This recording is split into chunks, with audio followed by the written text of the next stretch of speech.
Hello gentlemen, it's Mr. Brown coming at you with another video lecture. Today we're going to be talking about myth, and we'll be going over our Analyze the Text section for Black Ships Before Troy. So come along with me. As we learned in our readings, myths are traditional stories told long ago in particular cultures. In this case, we're talking about ancient Greece.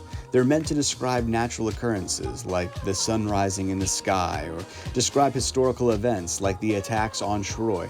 They even act as a guide to social customs and human nature. Note how the gods of Greek mythology have human qualities and that they are prone to emotions like jealousy, anger, and any number of human feelings. This is clearly demonstrated as we watch Aphrodite, Athena, and Hera fighting over the golden apple.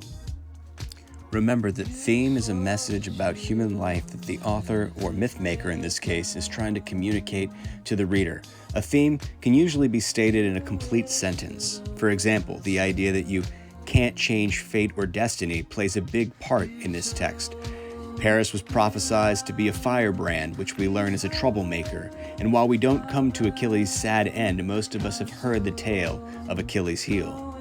As we go through the following questions, keep in mind that these myths acted as guides for behavior for the people of ancient cultures.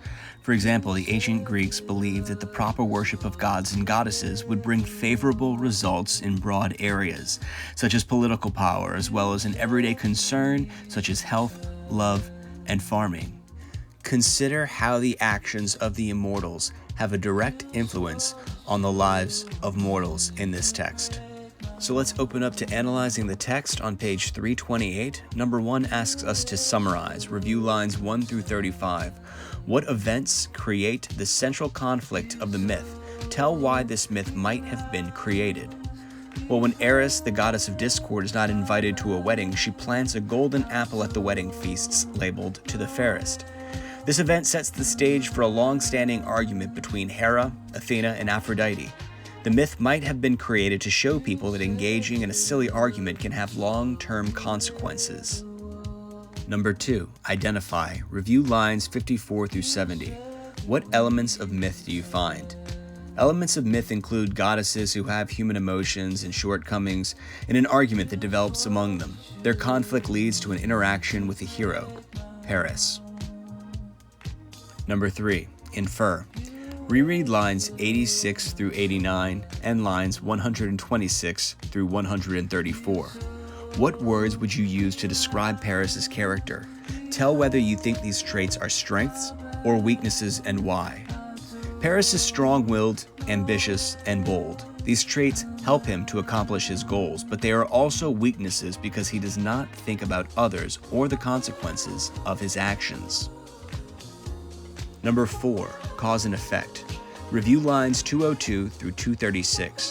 What happens to set a great battle in motion? Explain the connection between this event and the fortune told to Paris's parents.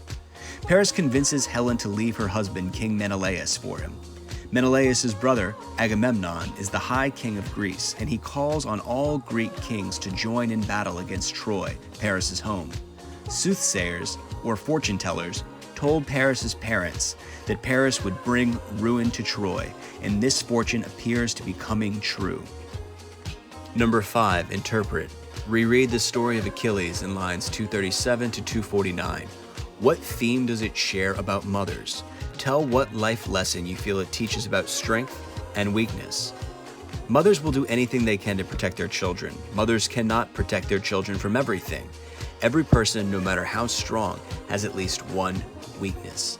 In this case, the Achilles heel. Number 6, analyze. Review lines 355 to 375.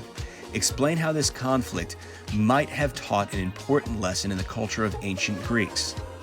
In a raid, the Greeks steal 2 maidens to give to their kings. However, the father of Chryseis, one of the maidens, is a priest of the god Apollo, who the soothsayer says sends a plague on the Greek camp. This conflict might have been used to teach about the importance of honoring and respecting the gods.